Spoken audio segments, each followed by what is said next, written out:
Can the New York Jets make the playoffs? Jim Mora voice. Not this year, but in 2026 is the question, among some others. We're talking, we got a football game in less than 24 hours, Thursday night. So that's cool. Jets haven't lost in 3 weeks, baby. Don't look now. The Jets are getting hot. 3-week non-loss streak. We got to count the bye week.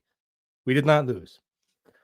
Mendoza, Simpson, Aaron Glenn in the media. How do we fix this franchise? I use Chat GPT.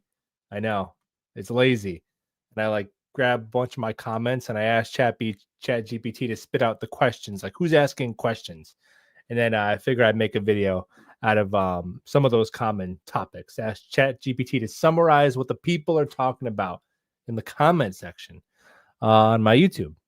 To save me 11 minutes of reading it. That's how lazy I was. But now, number one, how do we beat the Patriots? Can the Jets possibly beat the Patriots? I wouldn't bet on it. I mean, they're like a 12-point underdogs on the road. It's just the Patriots don't beat themselves, and the Jets have gotten 2 wins this year off teams that kind of beat themselves. And right now, the Jets are the Chris Banjo show. Chris Banjo is single-handedly. Well, his unit is single-handedly rooting the tank. Jets are number 1 in DVOA and special teams. They are 29 defensively and 30 offensively. Chris Banjo keeping the operation afloat. So it's the same formula for any upset, right? Once you're talking about a spread that gets into the double digits of points, which it's probably going to be one of the biggest spreads of the week, even once you go over a touchdown, you're a pretty significant underdog. So you're going to have to kind of do what you're going to have to make you're not going to get 2 return touchdowns again, but you're going to have to at least flip the field with a long return or block a punt or a kick or they muff a punt. You're going to need one of those. At least you're going to have to get your first interception of the year. Right? I think you're going to have to find a way to pick off Drake May. Come hell or high water. Then offensively, dude, you have to throw the ball. You can't just say we're going to play Max Mitchell as the 6th offensive lineman and, we're going to run the ball 87 times. You could try it. The Patriots have a great run defense. So the Jets need to ask Justin Fields to play quarterback and hope that it is one of his games where he pops and he looks really good. He's had 2 of those, right? Against the Steelers and against the Bengals, where he looked like a starting NFL quarterback, a good starting NFL quarterback in those 2 games.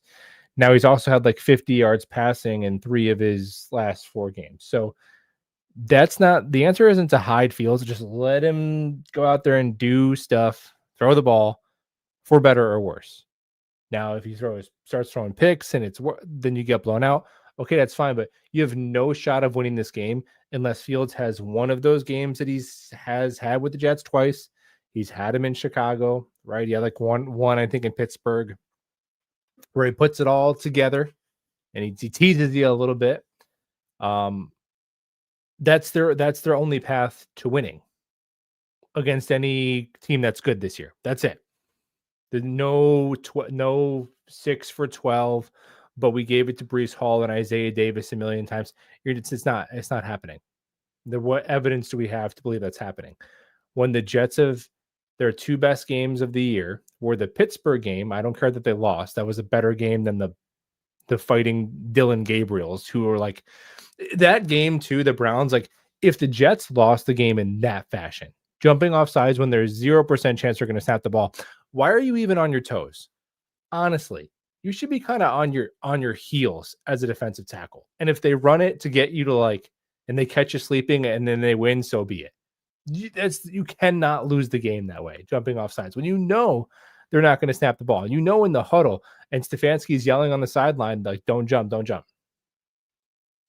That plus holding Jeremy Rucker on a 3rd and 16 for no reason, dropping Dylan, that would be a game where if the Jets did that, our discussion would be, did they lose that on purpose? That would be the discussion. Did they lose that? So the Steelers game was better than the Browns game. And the Bengals game was obviously one of their better games of the year, at least offensively. They have to have that version of Justin Fields show up. And the only way to do that is to let him play quarterback and hope for the best. That's it. And that's all you can do. That has to be the game plan. Obviously, hopefully we see AD Mitchell. But it's really that simple for the Browns or for the Patriots. Just Fields has to have one of those games that he has every now and then, and you have to win the turnover battle. So I'm thinking you have to force 2 turnovers, and you have to make a significant play on special teams to win this game, right? Because you're probably baking, you're going to turn over the ball at least one time. So you got to get 2. Now, this is from Jets Idiot. Jets Idiot. I have 2 people who thought one guy's name is Jets Dumb and Jets Idiot. I think they're 2 different people, though. Says, why do I see Mendoza slander on the timeline? I think he's referring to Twitter. I like Mendoza. I just like Simpson more. Now, here's the thing. The Jets might not be able to get either of them. And they're probably not going to be picking between the 2 of them. Like one of those guys, I don't think the Jets are going to be drafting the first quarterback off the board. So one of those guys will probably be gone. And if you ask me today on November 12th, 2025, I would be okay if the Jets came away with either Fernando Mendoza or Ty Simpson to be their next quarterback. I'd be cool with it. I'm not dying in love with one of them. I'm not praying that we lose to the Patriots for one of them or hoping that we can trade the farm for one of them. Not really, but I'd be cool with either one of them. Now with Simpson, the reason I prefer Simpson is it's nothing against Mendoza. I think Simpson is freaking awesome. The only thing is you wish he was 2 inches taller and you wish he'd done it for 2 more years. Those are my only concerns with Ty Simpson. In terms of controlling the line of scrimmage, in terms of going through like standard progressions of reads that you would see at the NFL in terms of anticipation throws, layered throws. Now, both of these guys, you could say that for. Mendoza, obviously, they run a lot of RPO at IU, but that's cool. You can run RPO in the NFL too. I think Mendoza would kill it in a Shanahan system. I think you put him in I think Mike McDaniel would love Mendoza. And Shanahan would, I mean, he's cooking with Mac Jones. Mendoza would go to Shanahan and average like 8.3 yards per attempt, right? But the tiebreaker to me is, man, that ball just looks a little bit different coming out of the hand of Simpson, doesn't it? There's a little bit more magic in it. There's a little bit more magic in that right arm and a little bit more athleticism, right? Now, that's not the end all be all, but when both of these guys are doing a lot of standard, normal quarterback things where you don't view them as complete projects. Remember, Ty Simpson was a 5-star recruit. He's been sitting and learning in the Alabama system. It's like you could look at it and say, well, he's only had one season. It's been 9 starts. The flip side of that is how much better can he get? How much ass would he kick if he came back next year and had another season starting? Maybe he'll choose to. I don't know. So I'm cool with Ty Simpson. Like I get it. You wish there was more of a sample size, but to me, if I could pick my guy, I'm going to pick the guy who I think is the best quarterback who's declaring in this class, and it would be Ty Simpson. It's just that simple. To me, I think he has a little bit more improvisational ability. He has a little bit more zip where you can see a throw late and change an arm angle and fit it in there. And when a lot of the other things they do are pretty similar, like both pretty accurate, both can play within the structure of an offense. Both have played enough level of competition, at least like Mendoza. You want to see more of that because that was obviously the concern previously when he was talked about as more of like a day 2 pick, now getting into the first round. But and people will compare Mendoza to Kirk Cousins, and I'm like, hey man, like I don't know what to tell you. Like Kirk Cousins started in this league for like 12 years. He was in the playoffs. You could win a playoff game with him. You could throw for 4,000 yards. You could have a functioning offense that's fun to watch. And most quarterbacks who get drafted in the first round don't have a career as good as Kirk Cousins. They just don't. And if you look at it, Mendoza is kind of the reason I'm cool with Mendoza, and I don't think he's an amazing prospect. Like I do think there was a pick he threw last weekend where it was, oh, he just didn't have enough on that ball. Right? He just didn't have enough on that ball. And that's the kind of big league throw where you're like, especially once there's a little bit of wind, like you wish the arm was a little bit stronger. But you look at guys like Cam Ward who come into the league and it's like he's dancing around behind Miami's offensive line for like 6 seconds and then drops his arm and like fires a sidearm rifle. And you can go and look at highlights with the Titans, and Cam Ward has some of the most insane throws you've seen. But then you look at the box score and he completed like 50% of his passes. Now, I know the Titans are a mess. Maybe Cam Ward will be good, but I think with Mendoza, it's like, oh, he can kind of do the job. It'd be nice to draft a kid who can do the job and you don't feel like is a complete project. You know, when you read those scouting reports and they say he's a moldable ball of clay, that gives me the ick. I'm like, oh no, I don't want a moldable ball of clay. I want a little bit of foundation that needs like some polish. But I think we've gotten away from that where it's like, did the guy demonstrate that he could play quarterback in a translatable way to the NFL? And I understand that Mahomes and Josh Allen, these guys, they're all the good ones. They all have really awesome traits. I understand that, but you also see like Zach Wilson and Anthony Richardson, and Cam Ward and Will Levis, where it's like we're just going to draft somebody who's tall and throws fastballs and is athletic, and we know that it's across our fingers and hope that we could teach them how to play quarterback. Fernando Mendoza and Ty Simpson both have demonstrated that they know how to play quarterback. So I'm definitely I'm more bullish on those two than I was the quarterback draft last year. Like, I'm like, there's no way we're trading up for Cam Ward or I didn't even want Jackson Dart at 7 personally. Now he looks like he might be pretty good. But yeah, like, I don't know. Kirk Cousins isn't the end of the world. You could say, well, you're never going to win a Super Bowl with a Kirk Cousins. Like, fucking Super Bowl, man. Like, dude, can this franchise get on? Like, I don't know, man. Like, that's such an easy way to like win the argument. Like, well, if you don't win the Super Bowl, you don't want to win the Super Bowl. You're a loser. It's like, yeah, everyone wants to win the Super Bowl. I don't know. Jared Goff might win a Super Bowl. He's been to one. Like, Josh Allen and Lamar Jackson have never played in the Super Bowl. I mean, what do you got to do to win the Super Bowl? You have to be like Mahomes or like McVay or Howie Roseman. That's it. That's who wins the Super Bowl like recently. Mahomes, McVay, and Howie Roseman. So, excuse us. Excuse us if we're not in that tier. I don't know, man. Like, I'd be cool with a Chad Pennington. I'd be cool with that. Can Mendoza be like a Chad Pennington level quarterback? That would be awesome. That would be worth the 5th overall pick. Ty Simpson reminds me of Baker a lot. He really does. He reminds me of Baker Mayfield a lot. I know Baker is a comp that we always try to force whenever like there's a white quarterback who's got a little moxie, who's like under 6'3", they're Baker, but it's a hard one to unsee with Simpson. So I'm cool with both of those guys. It's interesting as the year goes on, because Mendoza, he was kind of first on Jets fans' radars. But then the more you watch him, the more we're going to nitpick him, and then we'll like Simpson, and then by the end of the year, we'll come back to Mendoza. Maybe we don't like either of them, whatever. But I'm cool with both of them, man.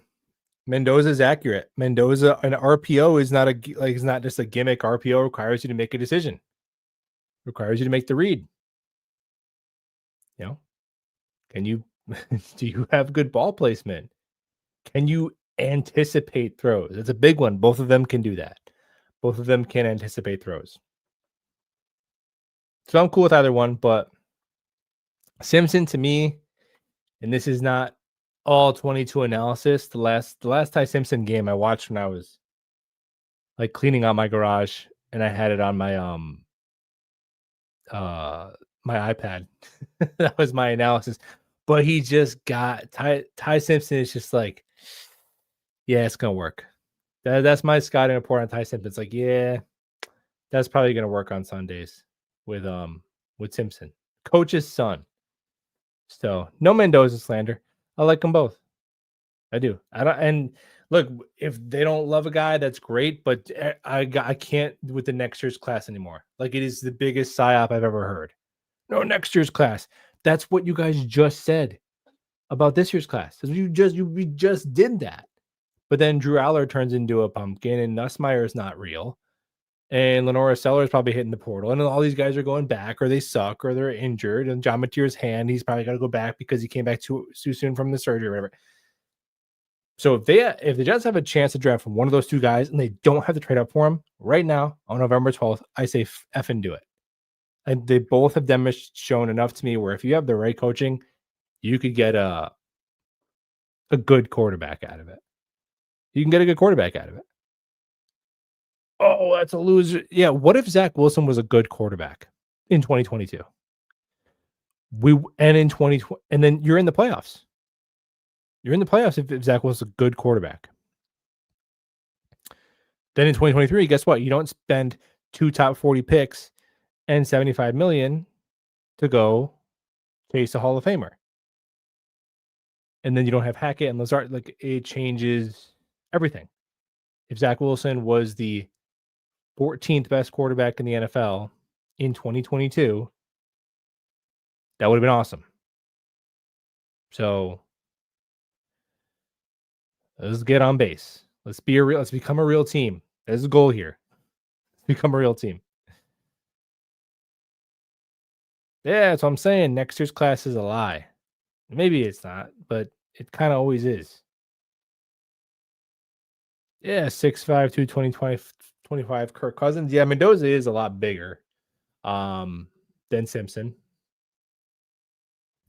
All right, what the hell else are we talking about? Okay, do you have a different take on the AG with the media stuff now that the Jets are not losing? My favorite part about this comment is it doesn't say the Jets are winning, but they're not losing, which is such an accurate way to frame it.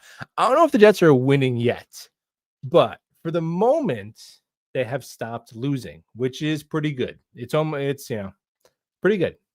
We'll take it. Dude, I have to be honest, I just don't give a shit. Like I don't care. And that means good or bad, because I saw Boomer Esiason and he was galaxy braining. He's like, Aaron Glenn is doing this. He said this to Rich Cimini because he knows that the ripple effects will be this. I'm like, maybe. And the other people are like, and then it's so funny how the only people who are mad about it are other reporters.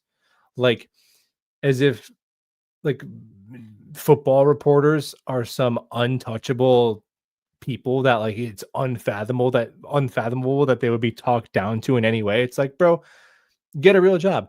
All of us have jobs. We take shit all the time. All of us have a job where I'm sure at some point within the last 2 to 3 weeks, at least 2 to 3 months, you've had to take some shit from a customer, from your boss, from whatever. Like you got to get a lot of us, you have to be talked to like shit sometimes. You got to deal with it. It sucks. You don't like it. That's why you want to own your own business, escape the 9 to 5. You watch the YouTube video of how you're going to do it. You can't do it. It's too late. We're too old. It is what it is. But like the audacity of like these, how Aaron Glenn is being so disrespectful. I always see these tweets of like somebody from WFN. Like today, I think it was Brandon Tierney. He was like, Aaron Glenn has crossed the line. And then I look at what he says, and he like made some joke about like ask Rich Cimini about the injury. Like, who gives a shit, man? My God. And the thing is, you could look, the Jets still kind of suck. They're still 2-7. They still have a bottom 5 offense and a bottom 5 defense by most metrics. Talk about that. You can still criticize the team. But who cares? That's just his personality. To me, it has no impact on the field. Do we really care? Like, I don't know. Is like Juwan Briggs watching that and being like, oh my God. Oh, I can't believe that he spoke to Brian Costello like that. I mean, come on.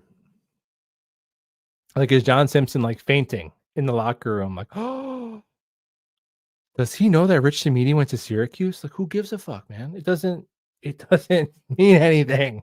It doesn't matter. And people will think that's like defending him. Like, no, I don't know if Aaron Glenn's a good coach. It's just the way he talks to Rich Cimini is irrelevant to the answer of that question. It's irrelevant to the answer of that question. We'll get what will be a lot more relevant to the answer to that question is how his team looks on a 2-game win streak on the road against a really good team on prime time on a short week. That'll tell us way more. I really don't care what he says to Zach Rosenblatt or Connor Hughes. They seem like nice guys. Nothing against them, but I don't care what he says to them for the most part because it's just like performative outrage. Maybe me being outraged at the outrage is performative outrage. But I'm not that outraged. I just don't care. There's that. Okay, finally, how do okay. Oh, this was from what is this about? Why did I abbreviate this in a way? Oh, fix your franchise. Okay, so this was somebody who watched NFLSC, Connor Rogers, and Tampa Bay trade did a fix your Jets franchise. And he said it got him fired up, thinking that we could be a playoff team next year. He's like, they made the pitch to him. We could be a playoff team next year. Can we do it? How do we do it? I checked out that episode too, or at least one of their mock drafts, because it was very similar to mine and Dylan Terman's. So I'm like, maybe we're onto something, Dylan. It was like it was 2 of the top 4 picks we had were the same. We took I think we took Denzel Boston and we took Sonny Styles in that one. It took us forever, but we did it. So can the Jets be a playoff team next year? Yeah, if they hit on a quarterback, because if they don't draft a quarterback, it's gonna be hard. Because what are you gonna do? Are you gonna make the playoffs with Justin Fields? Like, I'm not saying it's all his fault, but it's kind of a tough sell at this point to think you can make the playoffs with Justin Fields. I think a lot would have to be going right around Fields to make the playoffs. Like, you have to have that Steelers infrastructure where you just never have a losing record, no matter who the quarterback is. The Jets are just not there yet, so I don't know about that one. But if they hit on the quarterback and their coaching staff and their GM and everything was worth the hire, then yeah, man, what does it take 9 wins? That shouldn't be that crazy. And the mandate should be year 3. Maybe if they show improvement next year, like if Darren Muji and Aaron Glenn were good hires and you get 3 years, there's no reason why you shouldn't make the playoffs by your 3rd year. In a league that's built for parity, in a league that, Lamar Jackson and Joe Burrow go down now, a whole division that you thought would have 3 playoff teams is going to have 1. You got to make the playoffs then. How do you do it? So yeah, for starters, I would say hopefully you're in a position to draft one of those 2 players. So with Simpson and Mendoza, we are team Tyler Shook. Well, I hope Tyler Shook looks so damn good in New Orleans that they don't draft a QB. Because he was like what, the 45th pick or something, not a throwaway pick. And he was drafted by their current regime. So I'm hoping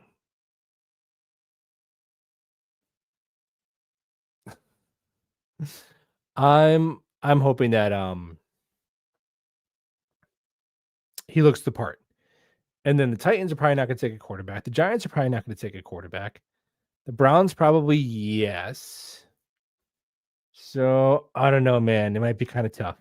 It might be kind of tough that if we win, just like even if we beat the Patriots, then it's kind of one of those 2 QBs is probably off the table. Which, whatever, it's fine. You just want to win games and then see where the cards fall. But yeah, take one of those 2 guys. That would be the first step for me. Whichever one you like, I could be sold on either one. Now, the offensive line is interesting because the Jets actually have options on their offensive line.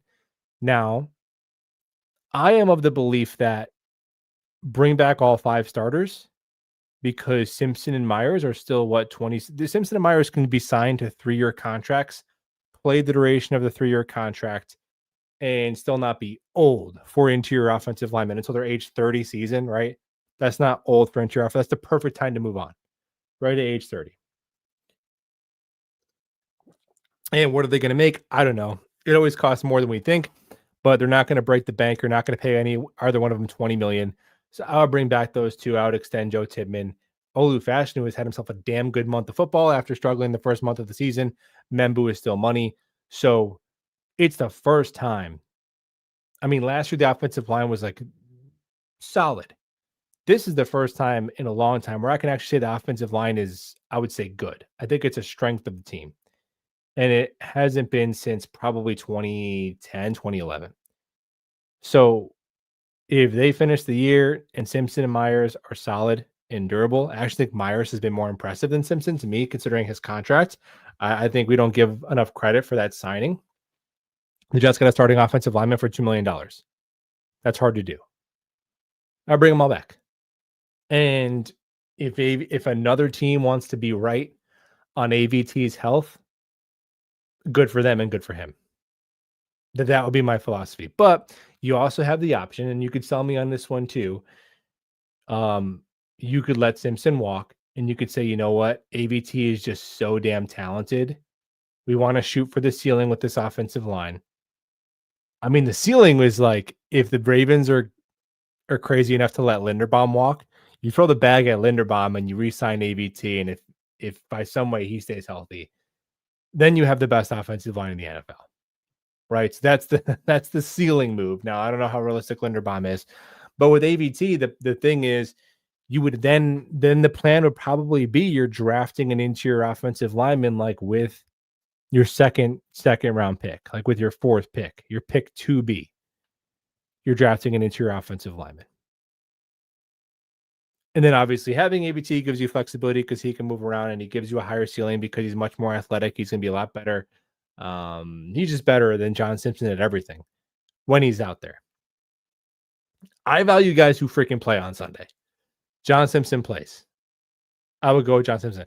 Now, of course, we know what's going to happen is AVT is going to sign with the Eagles for like minimum wage, and he's going to make like 17 All Pros in one season. Every game, he'll be awarded an All Pro at the end of the game. That's how that's going to go. But so, okay, you draft another man. What about what if the Jets take another with the Colts pick? They take another offensive lineman, another first round offensive lineman. They take a guard at like pick 25. That would be hilarious because some people really hate when the Jets keep taking first round offensive linemen, but they've all been justified. The last two are the ones that have been debated. Olu Fashanu and Armand Membu. They're both good, especially Membu, because Membu was not taken in this nearly as good of a draft class, and he's been better right away.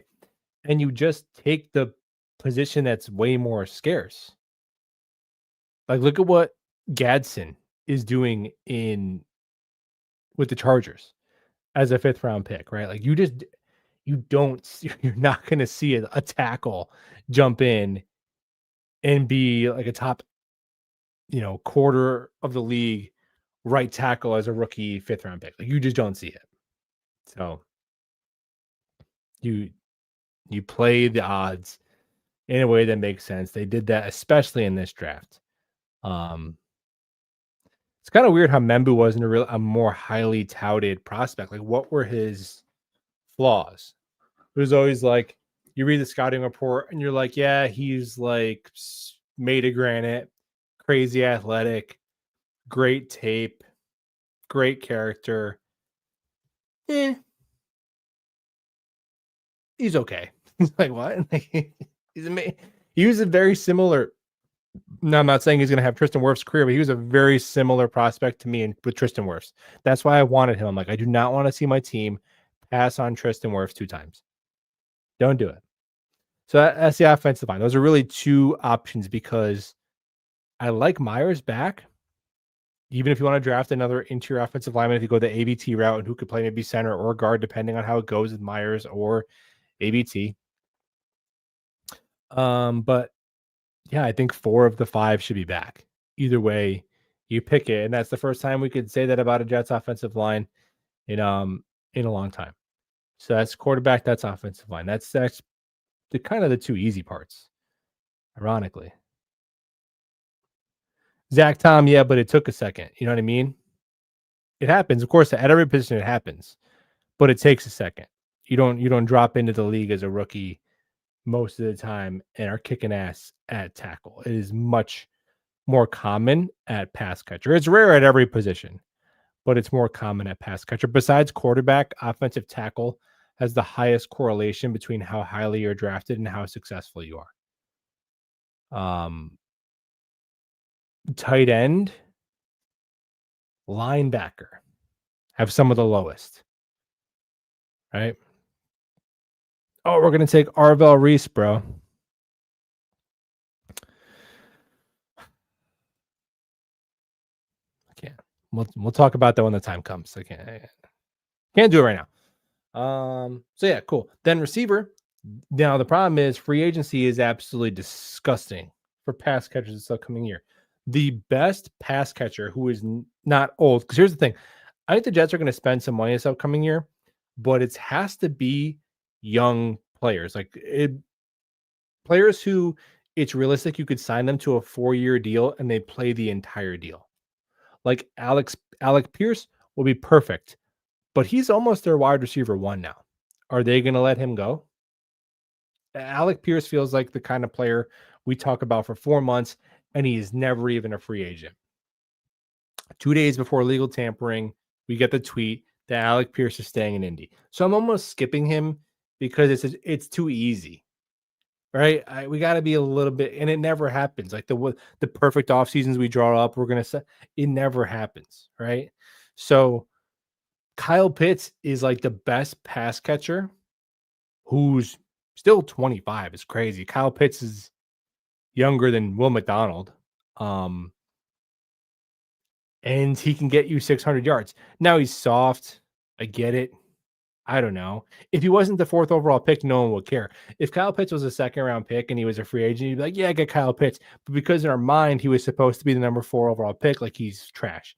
So I'm just saying, like, that's what you're working with at free agency. So if you don't like him, then you're not really getting much out of pass catcher and free agency. I think they should still try and tap into, even if this is a player who's going to be a rental, because, even though you're rebuilding, you're not going to have every player on your team be 24 years old. I think another tight end who can catch a pass, like when, what was it, Noah Fant was cut this offseason. I'm like, maybe take a shot at him, right? And what has he done? Not much, but he's got like 28 catches. And that's probably like 24 more than Jeremy Ruckert, right? Because this tight end room, there's some intrigue, but I fear it might be imaginary. Jelani Woods, I don't think exists, unfortunately. Stone Smart exists less than Jelani Woods somehow. Jeremy Ruckert exists, but is really, does he though? I don't know. I don't know if we have much existence at tight end outside of Mason Taylor. So I think tight end is a spot where we don't see it as a need because we like Mason, but they actually really do need a professional tight end to add to that room. And if they want to keep Ruckert or Jelani Woods as like the 3, that's cool. I mean, even if they want, like, dude, you got to keep an open mind. Like, what's the kid from Oregon? Sadiq, right? Kenyon Sadiq. If they want to take him with the Colts pick and they say we're going to use him like the Chargers use Gadsden and he's going to be essentially our wide receiver too, fine. You can call him whatever you want to call him. Gadsden's going to get 1,000 yards. If you think you can get that out of Sadiq and he's a tight end and you could run some 12 personnel that's kind of a mixture between 12 and 11, then do that. But you need 2 legitimate pass catchers added to this offense. And if you're going to sign one in free agency, it's probably easier to get the additional tight end. And then it lines up kind of nice. There's a real sweet spot in this upcoming draft. Now things will change, of course, but there's a real sweet spot with those Jets 2nd-round picks. Right now it's pick 37 and pick 44, subject to change. But now people like Denzel Boston a lot. He might go high. Carnell Tate's might be gone. But this combination of Ian Strong, Rutgers, Elijah Surratt, Indiana, Chris Bell, Louisville. Yes. Check. Sign me up. No notes. First of all, they're all like 6'2" to 6'3", 210 and 220 pounds, which is, I am going to be, I think you got to kind of, as might be lazy, but you kind of have to maybe do that. I don't really see how we can draft Deion Burks, right? I think you have to get a receiver who could play the X or the Z, and that would just pair really nicely with Garrett Wilson and AD Mitchell as your primary 3 receivers, and then Arian Smith as your stretch 4, right? What's weird about the Jets offense is the offense is very bad, but once you draft a quarterback, say we signed a tight end, say it was Kyle Pitts, whatever, whoever you like, I don't care if you don't like Kyle Pitts, and then they draft Ian Strong, and they brought their offensive line back, and they bring Breece Hall back, and you're kind of like,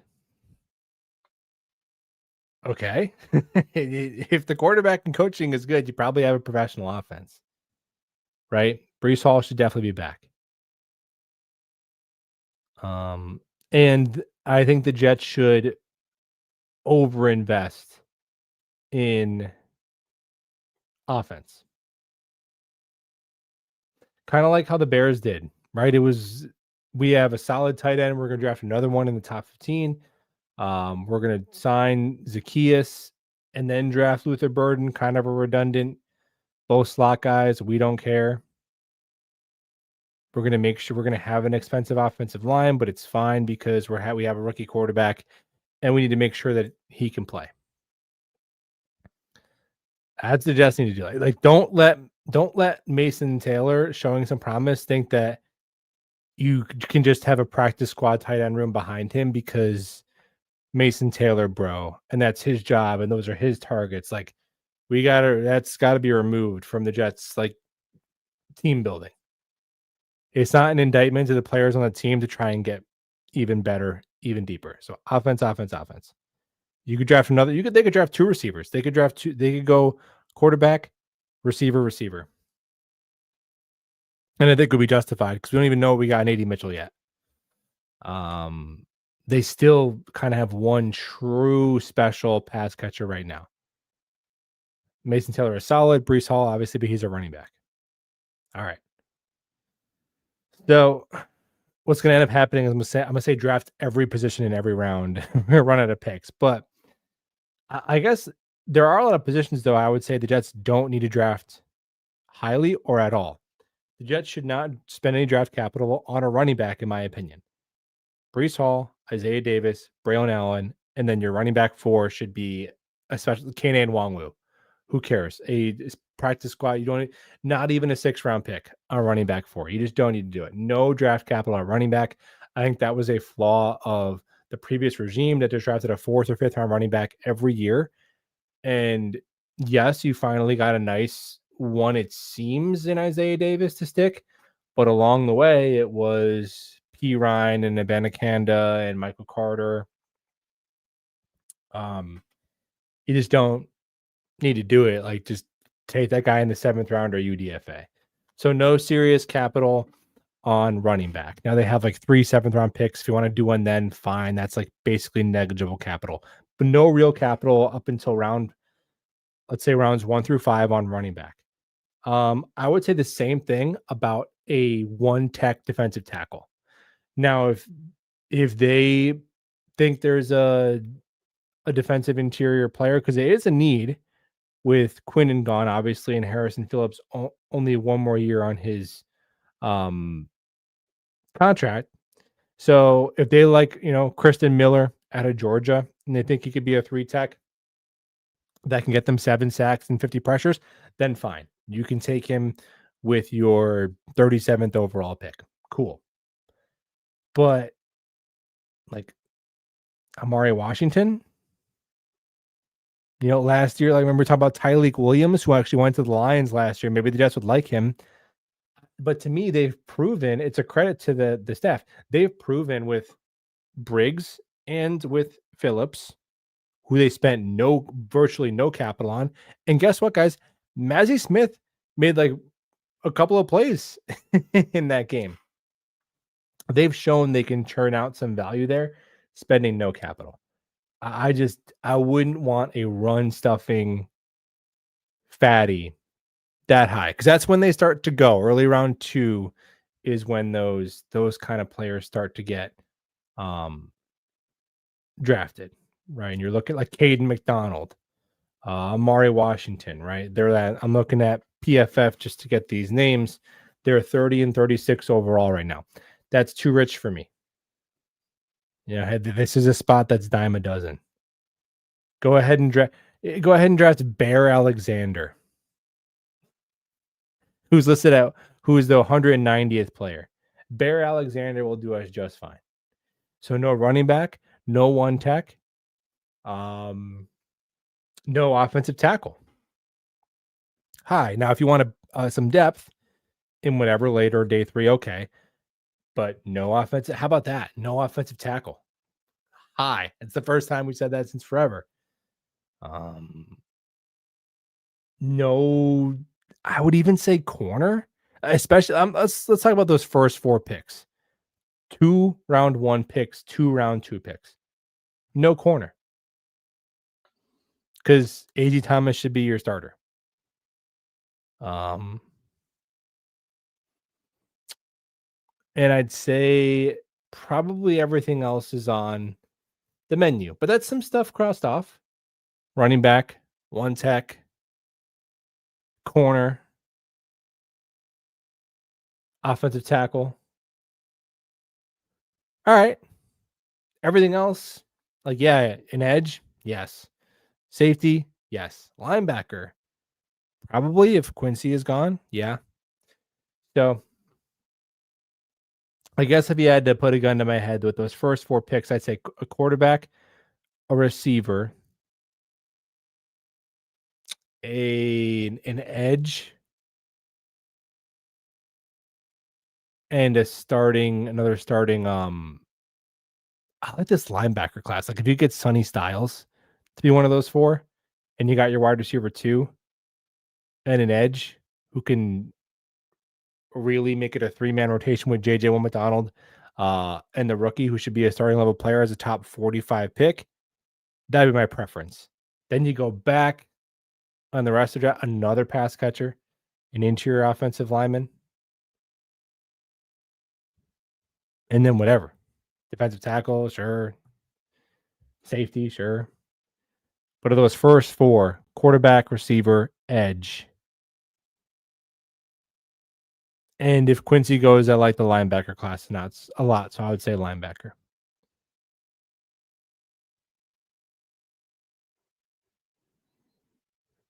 I don't know. There's a good amount to play around with the resources that they have.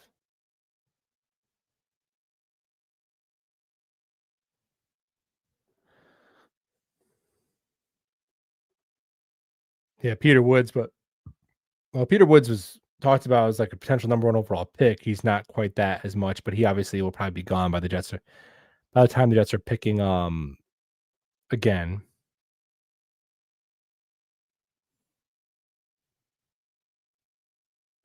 But yeah, I mean, between obviously Arvell Reese is in a whole different category, but the true off-ball backers of Styles, OSU, Lawson, Alabama, to Anthony Hill, Texas, to CJ Allen, Georgia, like those are 4 or 5 guys that could be had with one of those second round picks that probably come in and are our starters right away.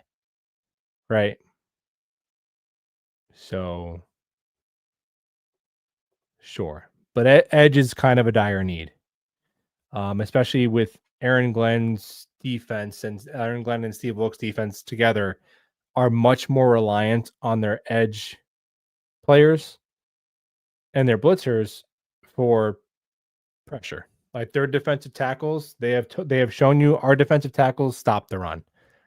Look at the guys they roster. They're like, Quinnen, we don't even need you. They turned Quinnen into Snacks Harrison with the way they were making him play. They're like, we'll take Juwan Briggs and Harrison Phillips and Maggie Smith. Like those, they've shown you the kind of defensive tackles they want. Leonard Taylor, you and your 290 pounds and your little situational pass rush ability, they said you can go to hell because we want 315 plus pounders who play the run. That's what they want on their defensive tackles. And the pressure has to come from the edge and from blitzers. Now, that's one reason you might want to re-sign Quincy Williams, because he can bring some pressure. He's a very good blitzer. He's got 2.5 sacks, which is, I think, second on the team, and he missed what, 3, 4 games?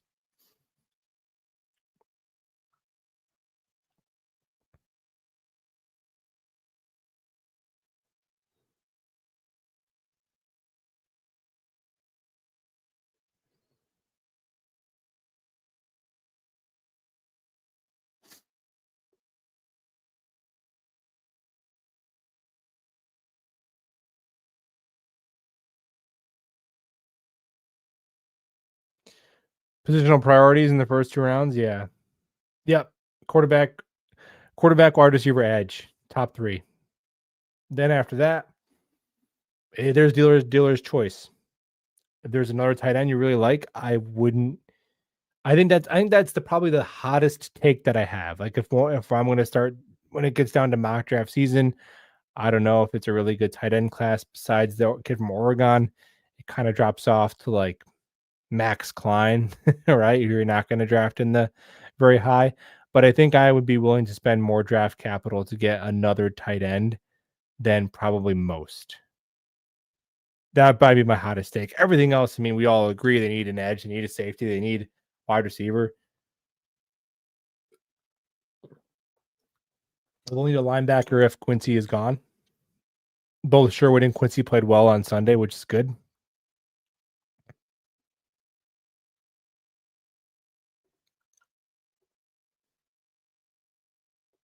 Philly just drafted linebacker. Yeah, I mean, that was a pretty unique circumstance, though, with Jahad Campbell falling to them. Do we need a safety? Yeah, they do. Oh, guys, prepare yourselves. I'll tell you this now. I think, number one, I think Tony Adams is going to be this regime's Solomon Thomas, where every year that they're here, he just gets like a 1-year, $2.3 million contract to be the third safety, pretty much. And he actually has had a decent. He's been decent 2 out of the last 3 games. Tony Adams, believe it or not.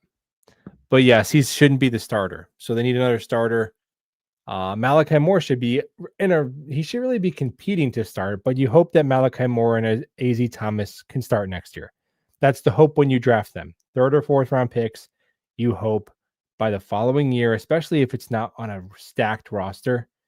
If you're the Eagles and you're a 4th round pick and you're blocked by some great players, whatever. But if you're on a rebuilding team, your 3rd and 4th round pick should be starters in their 2nd year, particularly a player like Moore, who is a little bit older when drafted. So that you hope that's the case. Now, I would like it if they could just find a guy on his heading into his 2nd contract who's 26 and give him a $3-4 million deal in free agency and enter the draft with him and Malachi Moore as your starting safeties. Because that would mean that you enter the draft and you don't need a starter in the secondary. And you're like, boom.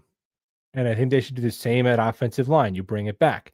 So if you get enter the draft, you don't need a starter at running back. You don't need a starter at offensive line. You don't need a starter in your secondary. Those are some nice things to be crossed off where you can start to hone in on some other stuff. And safety is a spot unlike edge, unlike wide receiver, where it's pretty easy to get. Now, obviously, it didn't work with Cisco, where you can get a mid starter, right? You can get a mid starter. Like if you want a mid starting tackle, you're not getting that. You're not even getting a mid starting offensive tackle. Safety, you can get one, right? That's why you have to do the draft too. Like, what are things that are very hard to get in free agency? Those are the things you want to draft with your first 4 picks. Right, quarterback, wide receiver, edge. First things that come to my mind, because those things are very hard to come by in free agency. So that's why that should be the 3 of the first 4 picks. I would prefer it to be that.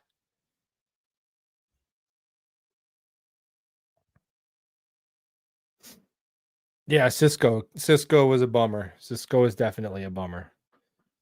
But hopefully it was just a 1-year deal. Because even if it was a 2-year deal, it really sucked. Like if Cisco was on the books with us for another like $9 million next year, that would suck. Yeah, Trig from Baylor. Well, he's like 260 something pounds, right? All right. That'll work for me. Caleb Downs, yeah, but dude, I'm gonna be a little. I can't lie. I'm gonna be a little bit of a Debbie Downer with the defensive first pick. Now I get it. What can you do if there's no quarterback? You have to get a great player. You got to get a great player. And Arvell Reese and Caleb Downs. If someone said that Arvell Reese and Caleb Downs they think are the best players in the class, I probably wouldn't think they're crazy. But right now I am going to be a boomer about it. I'm going to be an old man yelling at the clouds, get off my lawn. No safety top 5. No safety top 5. I know, but what if he No. Bad. No safety top 5, man. Cannot do it.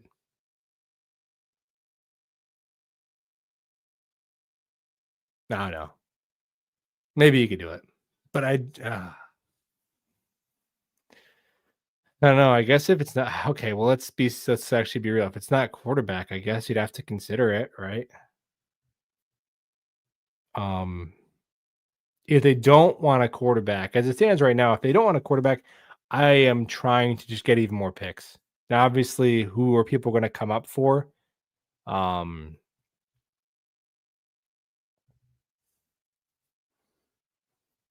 I don't know, but you could sell a little cheap. That's how I felt about last draft class. I'm like, if they're not, whatever, a third round pick is a lot. Move back a few spots. What do I care? Because there are so many guys I liked. I love Armand Membu. They could have moved back, got a third round, a 3 and a 6, taken Warren. That would have been cool too. Now, the problem is this upcoming tackle class kind of sucks. So I'm glad that didn't happen, I guess. But that was my mindset at the time because I love T-Mac and I love Warren. I'm like, all right, whatever, move back. Who cares? But I think that's in this draft. If you're not taking a quarterback, this would be the draft to move back more than anything because they don't have that acute need at something like tackle where you're like, holy shit, like we can't get Q. We need a tackle. That's how it's been the last 2 years, right? But this year, you have that squared away, and you feel like you can get some other stuff with your top 4 picks, so you can move back, even get more stuff. And then you do the double thing where then you kind of move back up. You play the board. That's what good GMs do. They move back and then kind of back up again. You accumulate a bunch of picks, and then you cash in those 6th and 7th round. Because once you have a bunch of picks, those 7th rounders are not making your team. You're not going to have 12, 13 rookies make your team. So that's when you start cashing those guys in, move up a couple spots in the 5th round, really get the guys you finally want to round out your class. Move back and then back up again. That's the move. I like that move when GMs do that. Joe Douglas did that quite. He was pretty good at moving back. He loved to move back. Moogie, I think they only moved up in this last class. I don't know if they really needed to be honest. But whatever.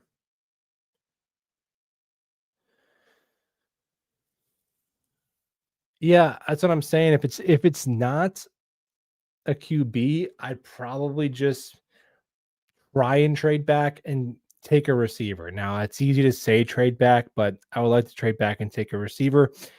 And then if you're taking a QB next year, you're like you have Garrett Wilson and whoever you like, right? Maybe you have Garrett Wilson and Carnell Tate or, Mekhi Lemon or Jordan Tyson.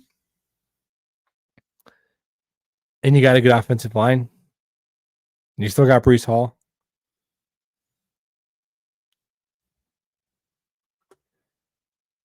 The pick should be a quarterback or a pick that's going to help the quarterback of the future. That's all I care about. I'm sorry, like we could take Arvell Reese and then we'll be posting the charts. Look at my chart of Arvell Reese. Quarterback. Help him. I know defense helps the quarterback, but directly help the quarterback.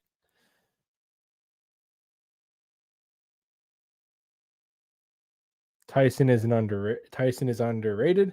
I mean, he's probably the best receiver in the class by consensus, right? If the rookie QB is solid, we should be in the hunt and probably make it. Yeah, I would agree with that. If the rookie QB could be like the 18th best quarterback in the league right away, you should be in the hunt. Yeah, it's and you've seen like even the way I know he's got great receivers and it's a small sample size, but even the way Joe Flacco was just hanging back there and just cutting up defenses, man, like you can still be. Now the great ones have to have the total package, the elite ones, right? When it comes down to the final four teams playing, all four of those teams are going to have a quarterback who can run. But I don't know, man. Like you can still, maybe the way defenses are so geared towards stopping a running quarterback, maybe like a throwback type player is able to have more success because it's weird watching Joe Flacco. I'm like, and you look at that year he had in Cleveland. I'm like, Joe Flacco's kind of had 2 good years in the past, 4 years. He can't move at all. Look, I mean, even Aaron Rodgers, who cannot move and doesn't throw the ball past 10 yards. Now the Steelers offense is like whatever, it's, bottom 4 in total offense or whatever.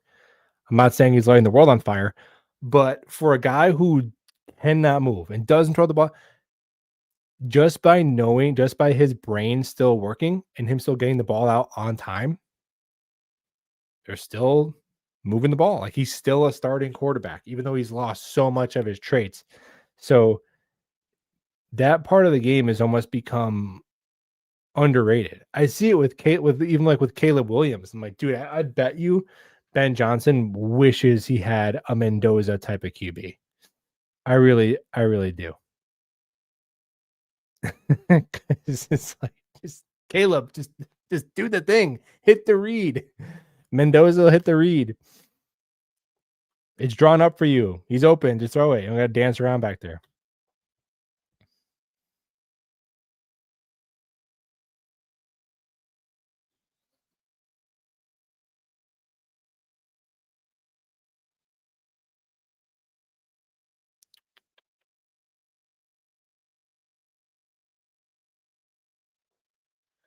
We have been dead in the water every week since 20.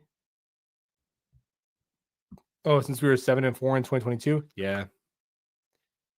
Yeah. What was the first loss that started that losing streak? What was it? Was it the Patriots game? I think it was the Patriots game. No, I think it was the JFM roughing the passer on the pick 6. That was the downfall of civilization.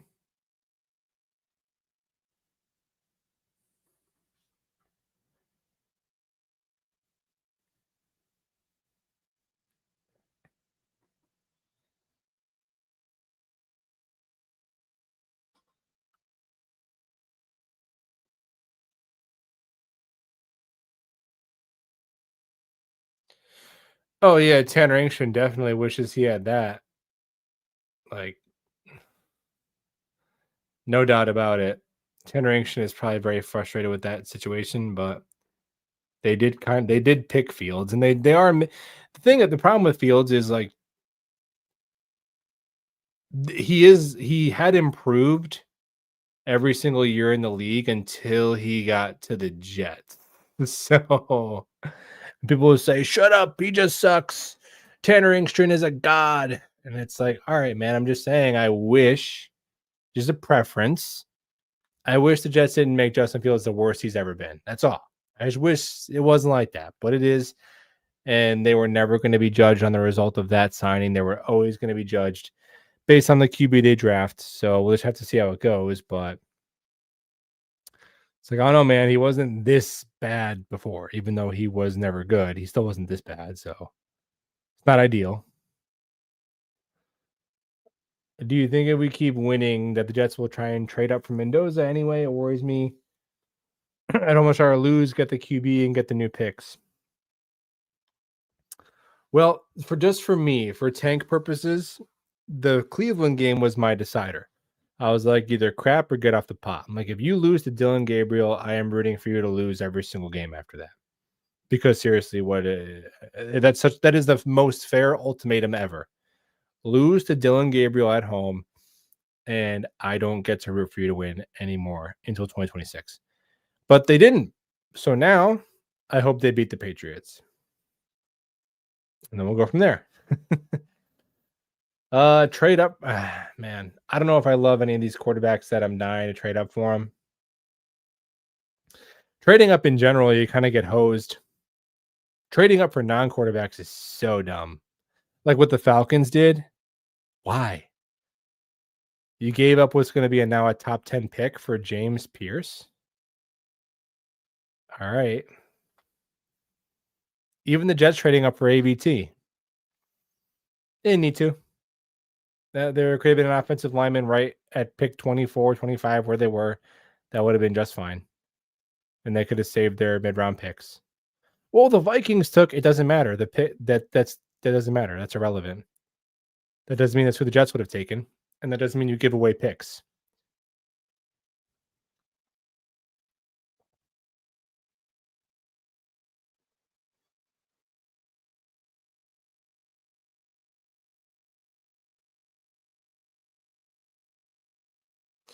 Yeah, well, Mac Jones, like, dude, it's Shanahan is a wizard. Shanahan is such a wizard, man.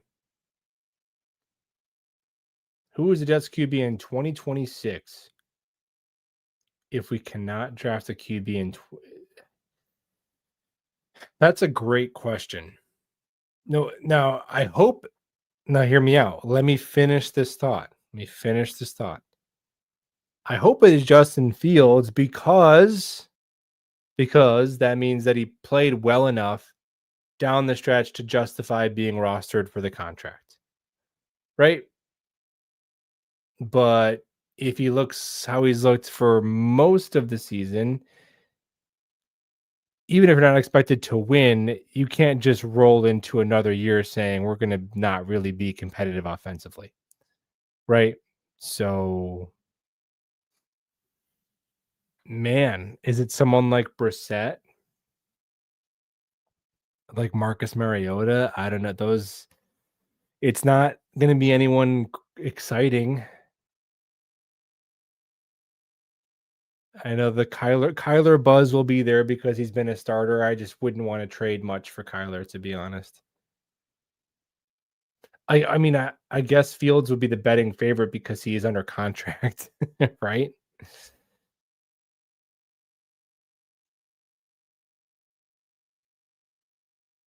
Yeah, guy Rico nails it here. Guys, there's gonna be shit like in nothing to take away from the wins. I'm glad that they got some wins. That's cool. We're still pretty terrible. Now, if they beat the Patriots, then it's like, okay, wait a minute. They beat the Patriots, and it's like, wait a minute. Wait, hold on now.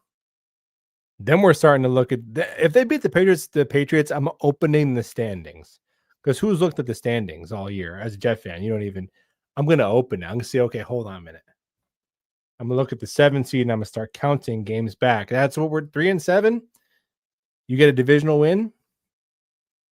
We are drinking the Kool-Aid. 3 in a row win streak. We're drinking the Kool-Aid. Bills starting to lose. Okay. But as it stands right now, the Jets are still a bottom 5 team in the NFL. So they're probably going to still lose a lot of games. Like they could win one more game and you wouldn't be shocked. I think they end up at 4-13.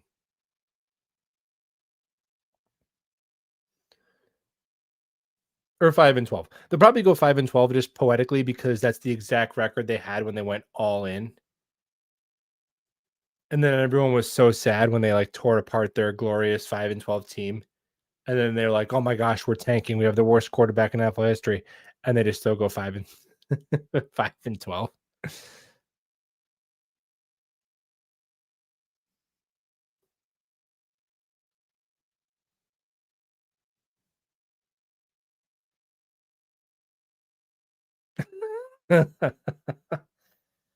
Yeah.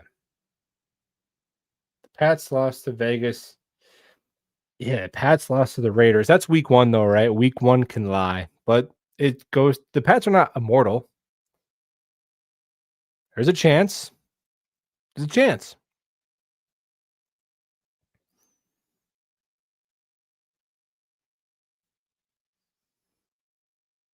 Yeah. Yeah, we knew that's how it was gonna go though, man. That's how it always goes. Pat's not great. I don't think I mean, I've watched so little Patriots games this year.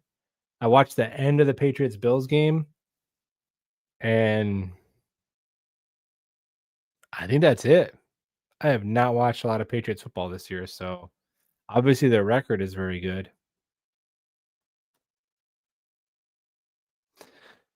I like Jermaine and Will against Campbell and Moses, but you gotta be in a competitive script to take advantage of that, as we saw against the Browns.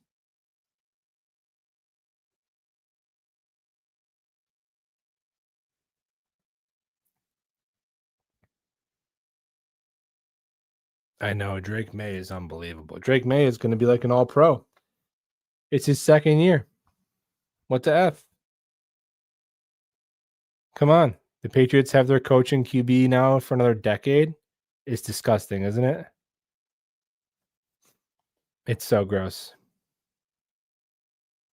And of course, it's like the Vrabel was interviewed by the Jets, and the Jets beat the Pats so that the Patriots could draft Drake May. So of course it happens like that.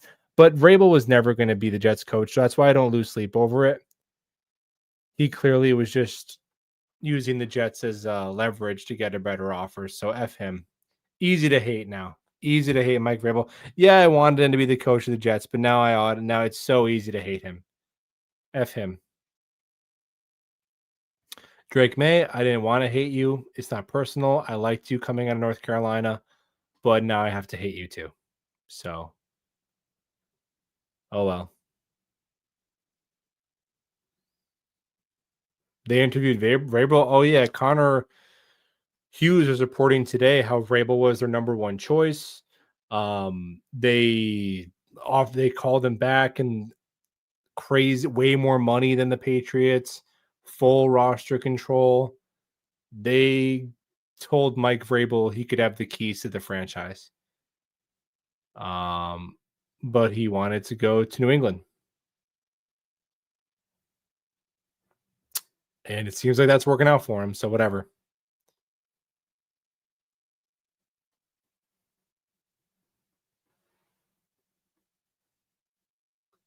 Which makes sense. Isn't that funny how that goes? So if Gerard Mayo was like retained by the Pats, Vrabel is probably coaching the Jets. I don't know. We still wouldn't have Drake May, so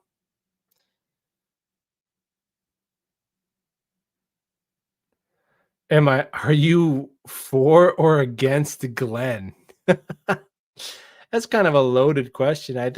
I truly believe, I mean, we're for Glenn. Who's not for Glenn? Yeah, like 10% of Jet fans who the thing is too, you have to parse through when you're reading Jet fan stuff. Not Jet fan stuff, Jet content stuff. Twitter, message boards, YouTube comments is that we get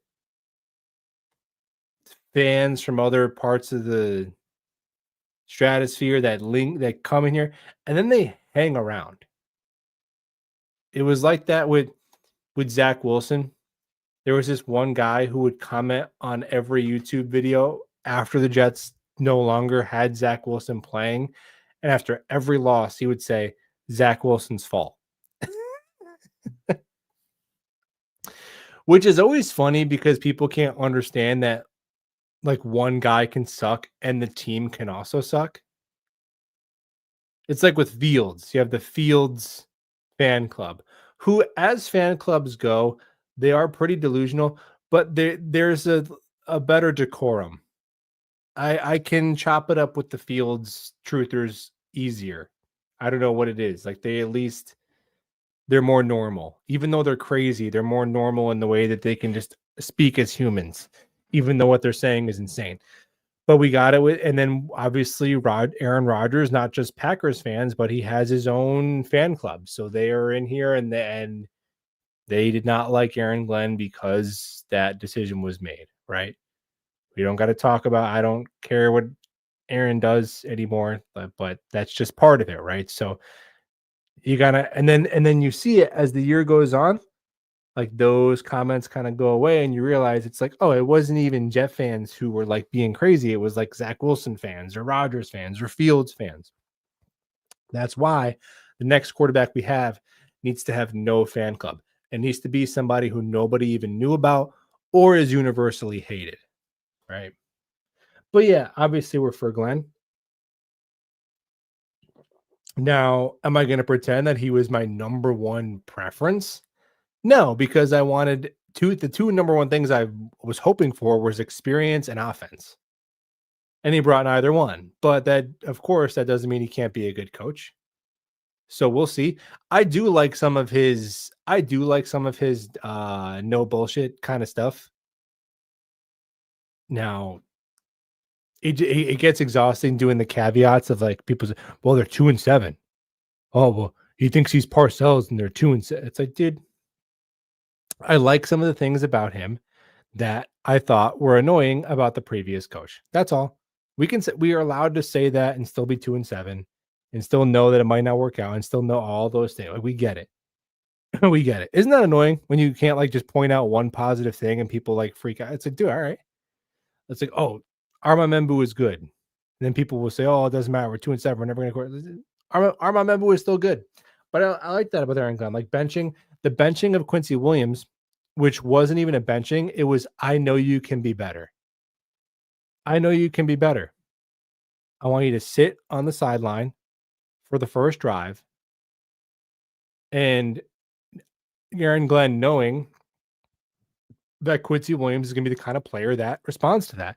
And I saw a lot of comments about, well, he's not even the biggest problem. And, they're telling him he's been bad since training camp. Like, who are they to say that to him? It's like, dude. And then he comes out and he has the best game of his season. And guess what? Quincy Williams had been disappointing. Quincy Williams can play better. It's like, well, he's better than Kiko and this random practice squad guy. Why are you not benching those guys? Because those guys suck. And benching them would do nothing because they can't play good because they're not good. Quincy Williams has the potential to play better. Like, that was fine to me.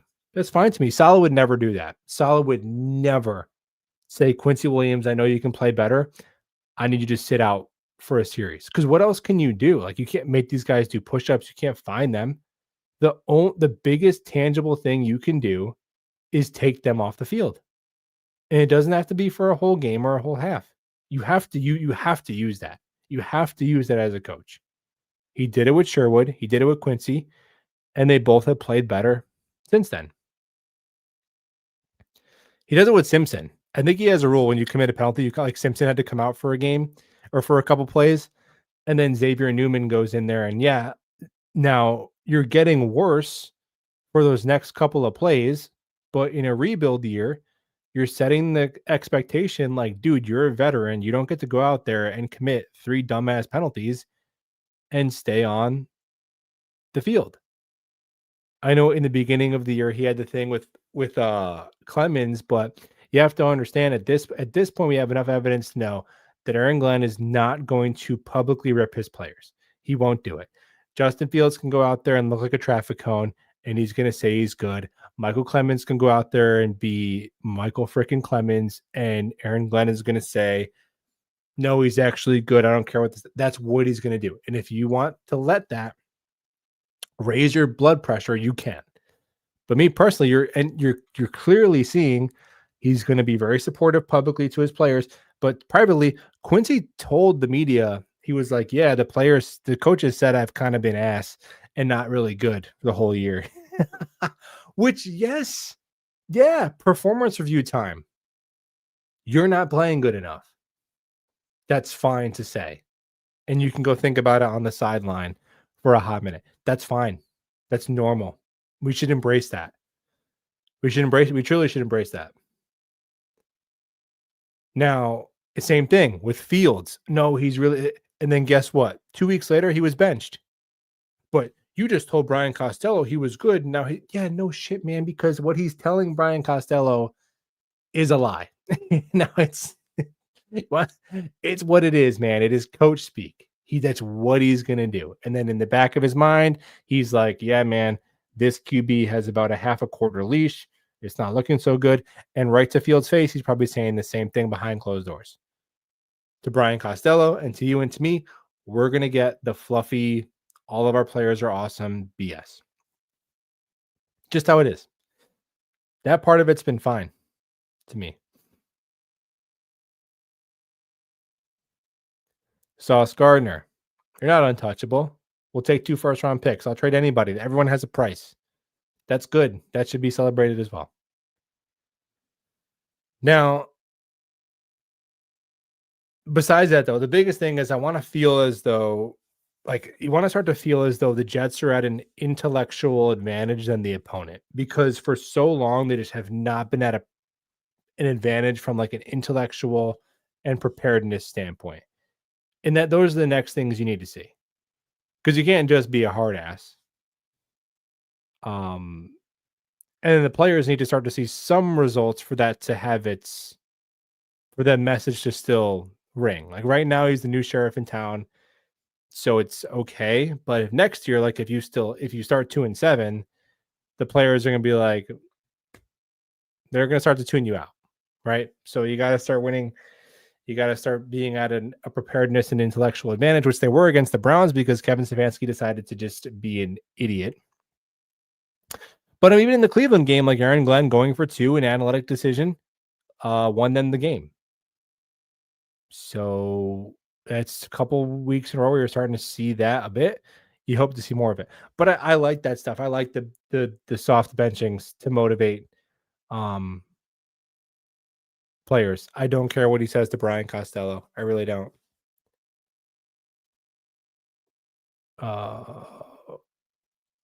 Thanks, Nick. Appreciate it, man. Member for 18 months. Okay, so when did you become a member? What was happening 18 months ago, Nick Shine? In 1 year, November, October, September, August, July, June, May. The May leading into, man, it's God. Think about, you know what's crazy? Thanks, Matt. I'll answer that. That's a good question. I'll answer that too. You know what's crazy though? So think about Jets Patriots, right? The Jets beat the Patriots at the beginning of last year. Jets go to 2-1. They blow out New England. We're like, Rodgers is back. Holy crap. Magical season back on. Drake May gets sacked a million times. Or was it Brissett back there? Patriots look like a disaster. And since that game, the Jets have won 5 games out of like 20 since that game. And now the Patriots have their coach probably for the next decade, and their quarterback is an MVP candidate. So, as depressing as that is, it points out you could turn it around. You could turn it around quick, man. You could turn it around quick. What are your top 3 free agency positions and what players? All right, that's a good question. Let's look at what do we got here? Spot track.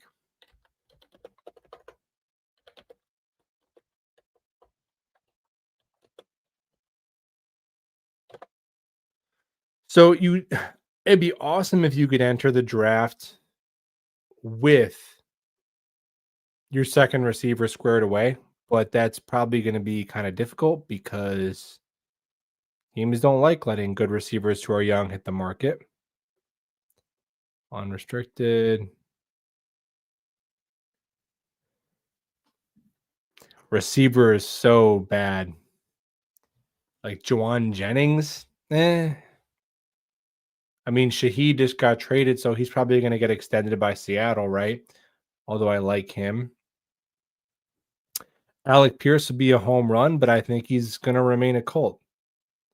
Receiver is terrible, man. Pickens, he's a little bit of a head case. I don't know if he's a Glenn guy, but he's 25 years old and he's a damn good receiver too. So if they feel like they can tolerate him, then yes, but that's a big question.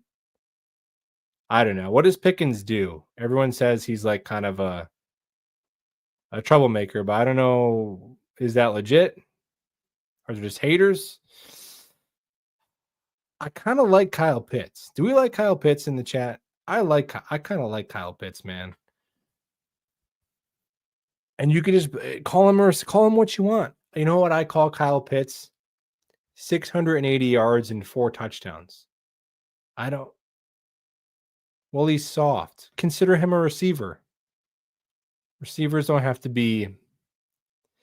Your receiver doesn't have to have the soul of Alan Faneca. I like Kyle Pitts.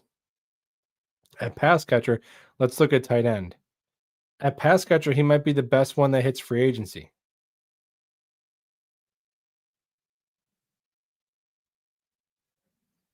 Tyler Conklin.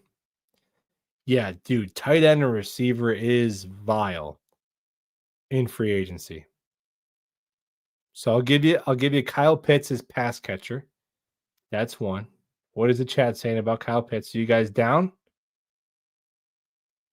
All right. Split. We're split on Pitts.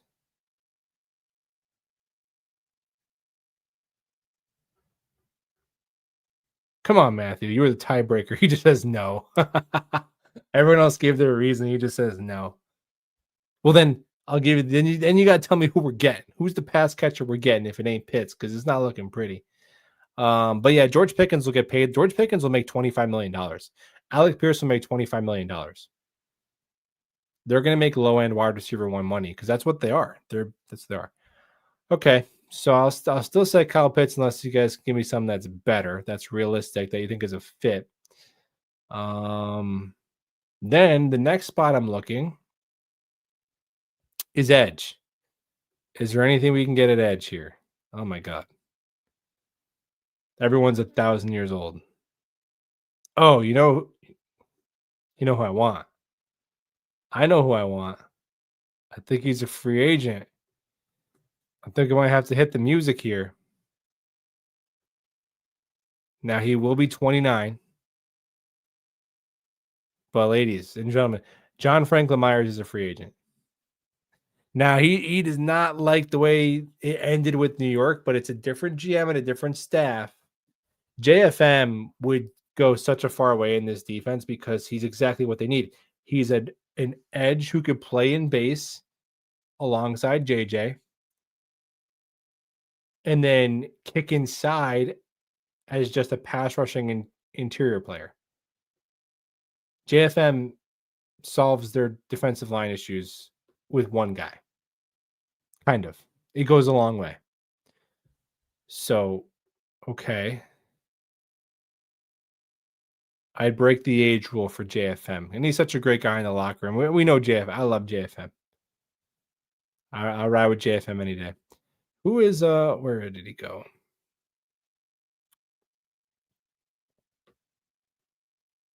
Odafe Owe. Now the Chargers just traded for him. I don't know if they extend him. Odafe Owe, who's going to be 26 and a half, who's a starting edge. Yeah, I would throw a bag at him. I would throw a bag at him because then you're like, okay, you know what? We don't have to draft edge with one of our first 4 picks. Right? So I'll say Kyle Pitts, pass catcher, weapon, Odafe Owe, edge. Boom. Then you asked me what, top 3? All right.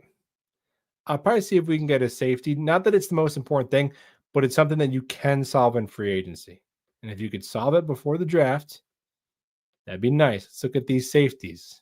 Andre Sisco. No. Cam Curl. I like Cam Curl. He's going to be 26 and a half. He's a good starting NFL safety. Sign him to a 3-year deal. That'd be my top 3 looking at this. Kyle Pitts, pass catcher, Odafe Owe, edge, and then safety Cam Curl, because now you're looking at, you just need one more pass. Then you draft a receiver. You draft Isaiah Strong out of Rutgers in the top of round 2. And then your receiver, your pass catching unit is Garrett, Pitts, your rookie receiver 2, Mason Taylor, AD Mitchell, Arian Smith, John Mechie, Brees Hall, right? That's pretty good. And then Cam Curl starts next to Malachi Moore, so you don't need to draft a safety high. You don't need to draft an edge high. You still need another weapon. Kyle Pitts doesn't solve your whole weapon issue, but there you go. That'll be my top 3.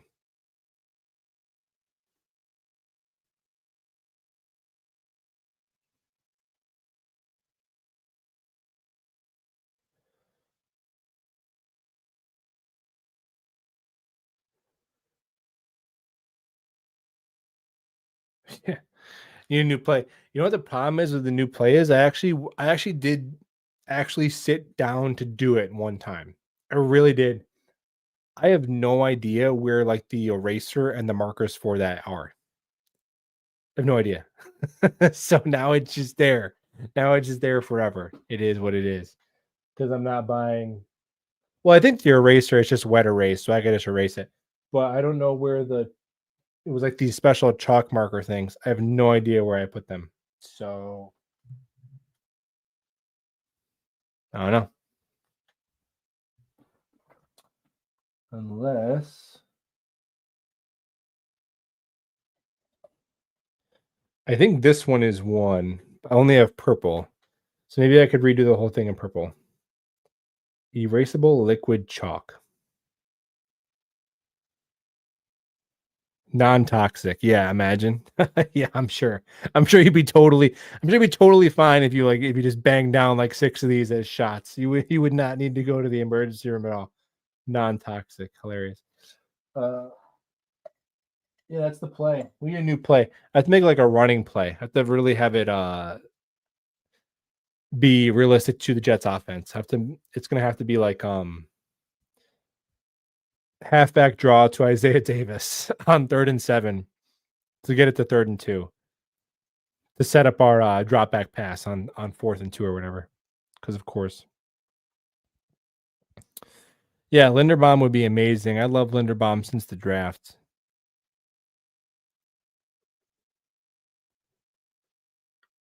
Like you can't be afraid to go from good to great. I would dump Josh Myers and sign Linderbaum in a second. I would pay Linderbaum $20 million a year to be the Jets center. I really would. I wouldn't even think twice.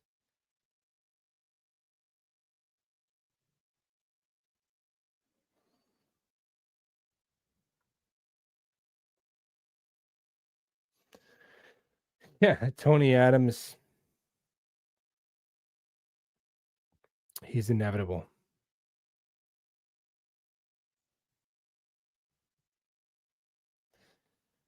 Jets fans go so crazy hating on Rodgers. Yeah, I mean, we got to move on. We got to move on. Now,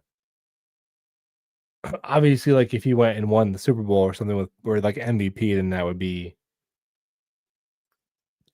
I didn't want to see that because I don't want to deal with it, but and I wanted to beat him week 1, but at this point, it feels like it already feels like so long ago that Rodgers was the quarterback, so I don't even care. It's like rooting against Salah. Like I don't care what Salah does. It feels like forever ago.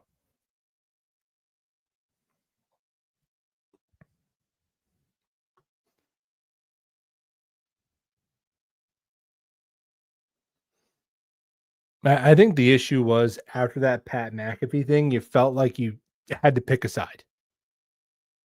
Aaron Glenn, Aaron Rodgers. Now, if you're a Jet fan, obviously you're like, well, one guy's the new coach, one guy is the former player who just kind of like crapped on the new coach who he's saying crapped on him. So I think that was kind of part of that made the discourse like a whole thing. Unfortunate that it had to go that way, because it's probably not going to go that way in Pitt. Like him and Tomlin will shake their hands at the end of the season. and the Steelers will go and try and get younger at the position, and Rodgers will go off into whatever. But with the Jets, everything always has to be messy, man. That's how we do it. Yeah, Aaron. Well, I'm gonna be on. Let's just be honest. Now that we've seen AG, he probably was a little bit of an asshole to Aaron Rodgers, right? Like it's Aaron Rodgers' version of like his recap of that interaction. It doesn't seem far fetched now. You're like, yeah, and like like Muji, I guess, had to try to apologize and save face to him. But here's the thing on that, and it's an opposite of Solomon. That maybe he's pushing too far in a different direction. But the thing is, the previous Jets regime, they laid down a carpet for Rodgers and said, "You are the judge, jury, executioner.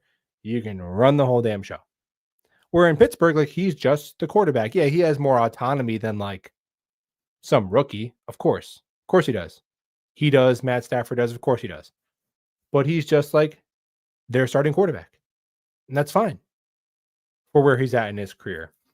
But the Jets, because they did that, because it was a whole LeBron James like decision thing that the Jets were hyping up, that Woody was hyping up, that the media was hyping up. Ironically, Aaron wasn't really hyping that up. Now he knows he's going to be talked about, but he was just like, "I'm not making my decision yet." Um, so whatever.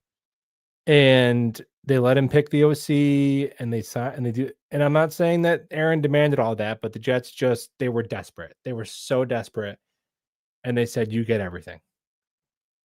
And I think that even if you were someone who wanted Aaron back, and I'm just talking about this because now we can take a step back and not like look at it so emotionally. Um, I think if you're a new staff and you're like, how can we put that toothpaste back in the bottle?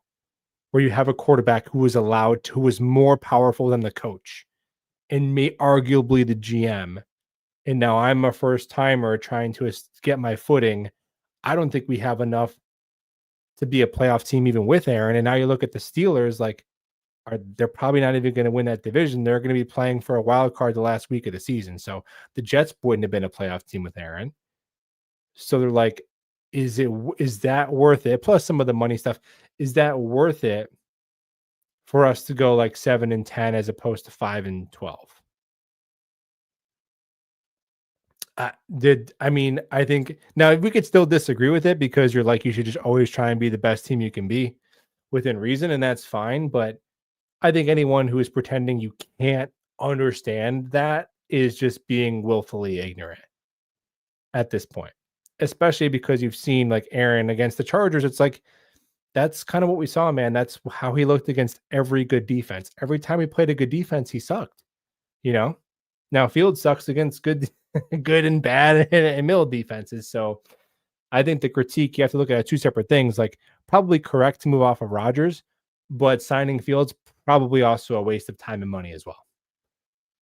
Right? I mean, for all intents and purposes, they could have had Tyrod Taylor / Brady Cook this year, and they'd still be 2-7, and it would make no difference.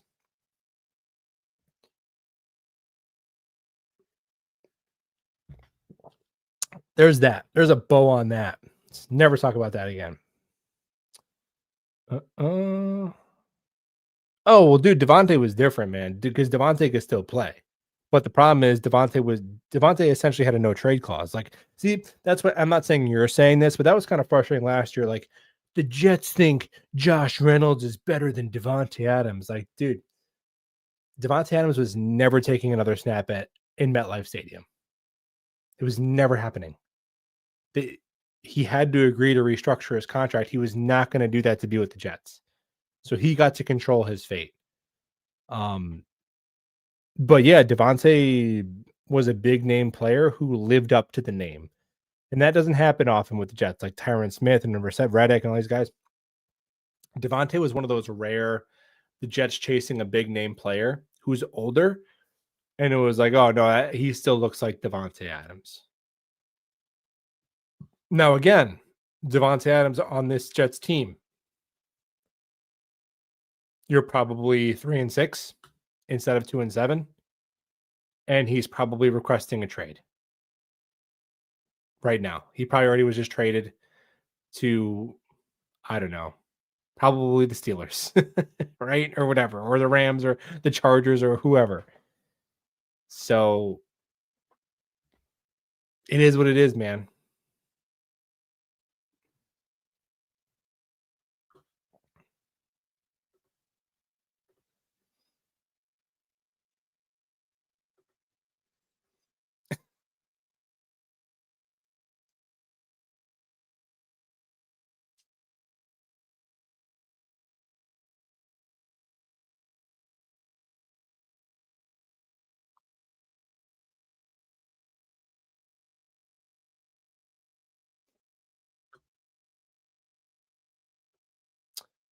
Kill me if we whiff on the quarterback in the draft. Yeah, I mean, yeah, no disagreement. That will be dude, I hope we take a rookie who just comes in and looks pretty good right away. Not crazy. Nothing crazy. Just like not historically struggling. Oh, because that's the worst. You know, because you're like, uh-oh. Oh no. We're like, oh no, do we F it up again? Right? So I hope we can just take a quarterback who just has a season like the normal, whatever, 20 touchdowns to 12 picks and 65% completions and 7 yards per attempt. And they have the 18th best offense in the NFL and they win like 8 games. That would be awesome. I'll sign for that right now. I'll sign for that exact result right now. What you don't want is like a Cam Ward, where it's like, yeah, he's talented, but my God, he is struggling.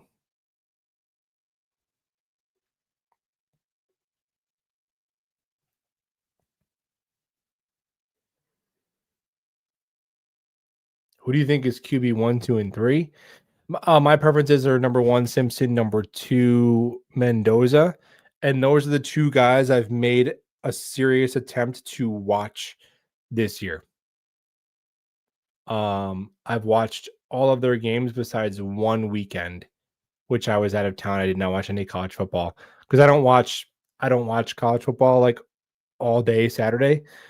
Um, but those are two guys, that I've really made an attempt to watch a lot. Dante Moore, I have not watched a ton of. I know he's very talented, but it seems like everyone thinks he's going back to school. So if Dante Moore is in the class, then for me, it's 1 Simpson, 2 Mendoza, 3 Moore.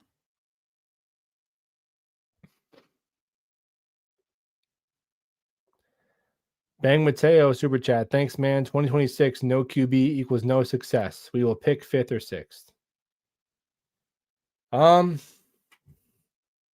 Yeah, I could see us picking 5th or 6th, which might mean we don't take a quarterback. Oh, I thought KM meant kill me. Why is that my assumption? Is KM means kill me. So you said Kyler Murray. Okay, so your comment was not that dreadful. Your comment was not that dooming. You were actually saying Kyler Murray is an option. If the Cardinals release Kyler Murray and the Jets can sign him for like a year for $12 million, dude, I've sat through worse. Fine. We're watching Fields. Murray is better than Fields. Murray will probably be on the level of play that we got from Rodgers. Completely different stylistically, but that level of play where if the team sucks, you're going to be 4 and you're going to win 4 or 5 games. And if things are going good around him, you can compete for a wild card. The problem is, I do not want the Jets to trade anything of value for Kyler Murray. I think someone in a previous show said take one of those second round picks. No way. Not trading a top 45 pick because he's not. It's just on a reclamation. So if he wants to sign the deal that Sam Darnold got for the Vikings, then sure.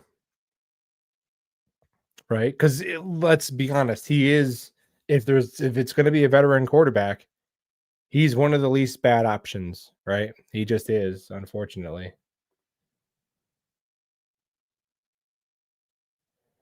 Um, I just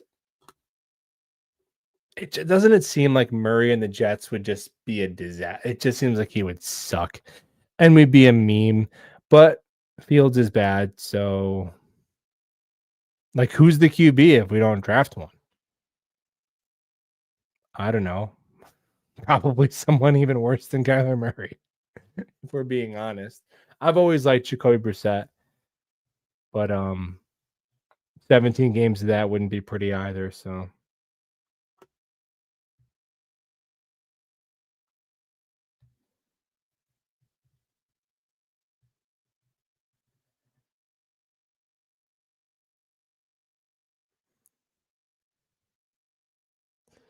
does Simpson lack of experience concern you at all? Doesn't have the Parcells 30 starts rule. Well, uh, I mean, does Bill Parcells still believe that? Like, it's 20. When is the last time Bill Parcells evaluated a college prospect? I mean, I might not have been alive. Seriously, it might be close. I like Bill Parcells. Now because he was in Dallas, kind of like I was alive. I'm being facetious, but when did he last coach a game? 2006. 2006. Not a good year.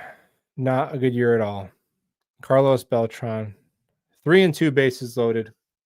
Adam Wainwright, curveball at the knees. We won't talk about it anymore. All right. So, but the league, it's still 20 years ago. So, yeah, obviously you'd prefer an experienced guy. There is some data that shows that guys who only start 1 year, their bust rate does increase. But to me, I would just take the guy who I feel like is the best player. I think Ty Simpson is the best player. And a lot of other guys who started 1 year, or even guys who only had one good year, like Zach Wilson, 1 good year, Trey Lance, 1 year starting. They played like, St. Mary's School of International Dance or whatever. Like Ty Simpson's in the SEC, right? So that's a little bit different. It's a little bit different. And guys like Trey Lance and Zach Wilson were pure traits players. Let's be honest. Like when we were watching those guys, you're like, holy crap, huge ass arm, athlete, crazy off platform stuff. Can we mold this into a quarterback? Ty Simpson to me is already a quarterback. He knows how to play quarterback. So that's why it's not as concerning to me. Cam Ward was in college football forever. What did he start for 5 years? He still hasn't really figured out the position. Even the last year in Miami, it was backyard football. So I'm cool with Ty Simpson. If he busts, it'll be the easiest thing to say why, but there's no bust proof player. And if I'm in the GM chair, I'm gonna go down with the guy who I just think is the best football player when I watch him play. And that to me, that is Ty Simpson. But I'm not in the GM chair, so it's easy for me to say.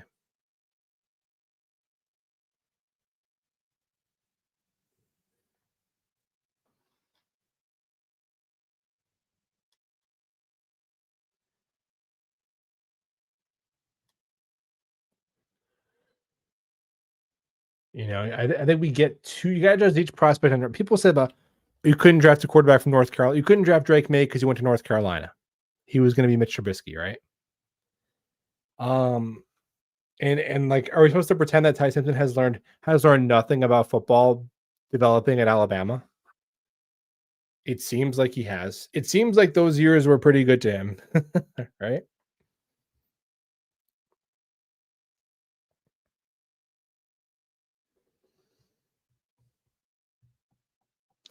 But yeah, I mean, it's pretty rare, right? That guys who only start 1 year go high and do well, but I would just go with the guy I think is the best player. That's all I could say.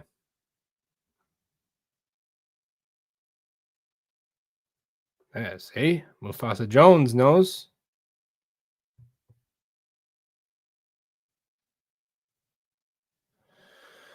But we're getting towards midnight here. We got to work in the morning. So we'll call it. Appreciate you guys hanging out. Oh, and then I guess I'll be live after the game tomorrow. So another late night. Hopefully we win. If you want to hit the thumbs up button on the way out, that'd be cool. Appreciate you guys as always. And go Jets.